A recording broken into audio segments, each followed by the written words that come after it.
Welcome back to New Rockstars, I'm Erik Voss, and The Mandalorian Season 2 is one of the few immune things to our current nightmare, with recent major casting announcements like Rosario Dawson as a live-action Ahsoka Tano, Michael Biehn joining the cast, Bill Burr's character Mayfeld returning probably to talk some more smack about Gungans. Is that why you so don't want to show your face? Thanks to the series' innovative stagecraft technology, allowing them to project vivid backgrounds on giant LED screens in real time, as opposed to, shooting everything on location, producers Jon Favreau and Dave Filoni seem to have wrapped production on a second season and might be on schedule to release the season's 8 episodes in October. Ahsoka Tano joining the series in live action form is a very huge deal. She's one of the biggest characters in Star Wars at the moment, with the current season of the Clone Wars showing her journey from her departure from the Jedi Order through the Siege of Mandalore and her fateful duel with Maul. But how will she tie into the events of the next season of The Mandalorian? And what does her introduction on this series tell us about where Mando and Baby Yoda are going in season 2? I got 3 theories. Spoiler warning in case you haven't seen The Mandalorian or The Rise of Skywalker or Clone Wars, really if you care enough to whine. Okay, so if you don't know who Ahsoka Tano is, you're not a true Star Wars fan! Get out! You're lucky Dave Filoni isn't here! He would totally hand you over to Borg Gullet! That out of the way. Ahsoka was the Jedi Padawan to Anakin Skywalker throughout the events of Clone Wars. She was voiced by Ashley Eckstein, one of the few Star Wars creations outside the oversight of George Lucas. She grew on fans over the years, and in Season 5 of Clone Wars, she was blamed for a crime that she did not commit, and the Jedi Council did not have her back. Even after her exoneration, she parted ways with the Order. Now, in Season 7, she's currently in the lower levels of Coruscant with the Martez sisters. Later this season, she'll participate in the Siege of Mandalore against Maul, but both will survive the siege in the concurrent Order 66 to face each other in a rematch years later in Season 2 of Rebels. Last we saw of Ahsoka in the timeline, she appeared with Sabine Wren in the final scene of Rebels, set after the Battle of Endor, as the two set off in search for Ezra Bridger. Technically, we did hear Ahsoka once more in The Rise of Skywalker. She was one of the many Jedi voices who reached out to Rey to get back up and defeat Palpatine. Really, that scene featured a ton of voices from the animated series, including Freddie Prinze Jr. as Kanan Jarrus, Olivia Dabo as Luminaria Unduli, and Jennifer Hale as Ayla Secura. But the fact that these were all voices of past Jedi,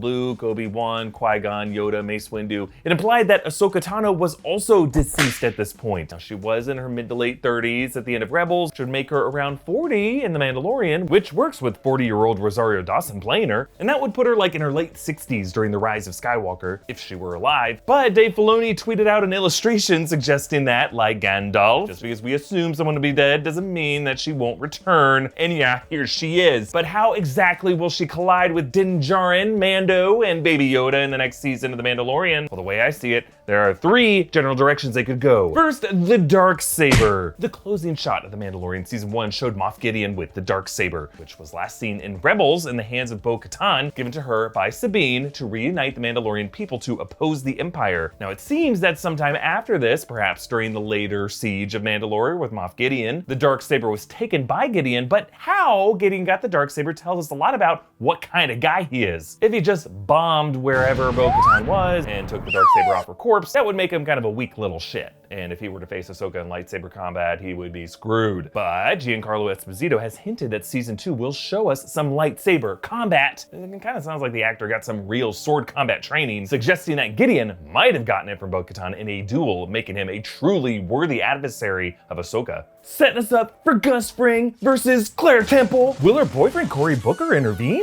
But this first option could be that Ahsoka and Sabine are now searching for this stolen Darksaber, bringing them on a collision course with Moff Gideon, and therefore with Mando and Baby Yoda as well. And in this case, in addition to Dawson as Ahsoka, we would see a live-action Sabine as well. That's fun! But what does this tell us about Baby Yoda? The answer to the Ahsoka question, as all questions are, probably through Baby Yoda. So we need a theory for that bundle of fan service. Look, in a world where we're all trapped in our blue dungeons, the few times when you do have to venture out to pick up some essentials, you do not want to waste time fumbling with a big messy wallet. Well, thanks to The Ridge for sponsoring this episode. The Ridge makes everyday goods to a standard you don't see every day. They streamline your life by turning the things you carry like backpacks, chargers, and wallets into tools for a better living. Their flagship product is the Ridge Wallet. It was launched by Kickstarter in 2013 and now sits in the front pockets of over 500,000 men and women. My wallet used to be a mess. I couldn't find anything in there. I would run out of breath looking for my credit card. And then, I would have to inhale a bit of outside air. No fun. Well, this is their aluminum wallet in the raw color. They do have other colors, including some very flashy tiki designs. It's light, it's strong, it has a very cool industrial chic vibe. The Ridge is a minimal front pocket wallet that's designed to streamline what you carry every day. It has over 30,000 5-star reviews and is a better way to carry your cash and cards. There's a lifetime warranty if you love it,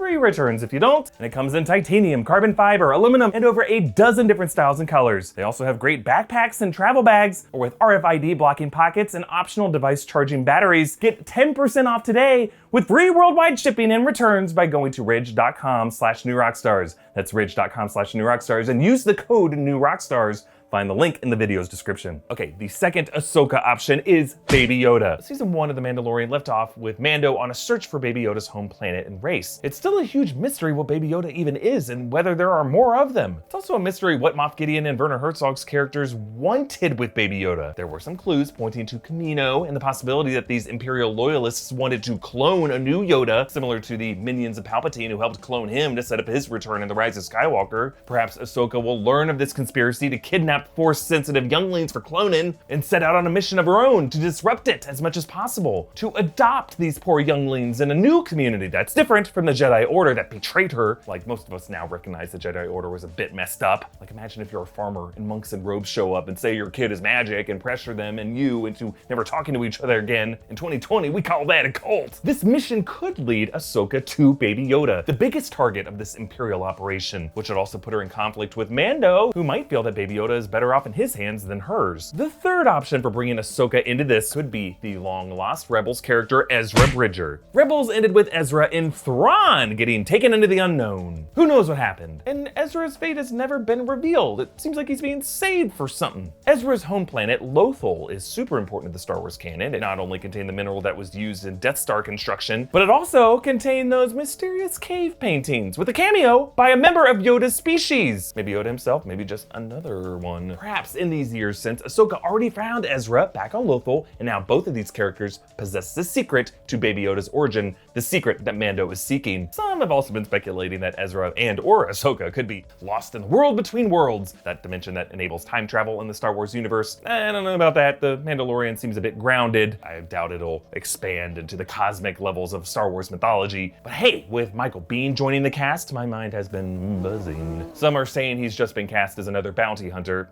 That's fun. I would say The Mandalorian has plenty of bounty hunters. A man of Bihn's age and Bihn's filmography? I would love to see this guy as Grand Admiral Thrawn, please. Like, if Ezra comes in The Mandalorian second season, Thrawn has to as well. Well, comment down below with how you want Ahsoka to join The Mandalorian second season, and a reminder that you can join our unfiltered conversation about Star Wars and the current Clone Wars season by joining our official Discord. Join Discord by becoming a patron of New Rockstars today at patreon.com/newrockstars. Follow me at Erik Voss, follow New Rockstars, and subscribe to New Rockstars for breakdowns of everything you love. Thanks for watching. Bye.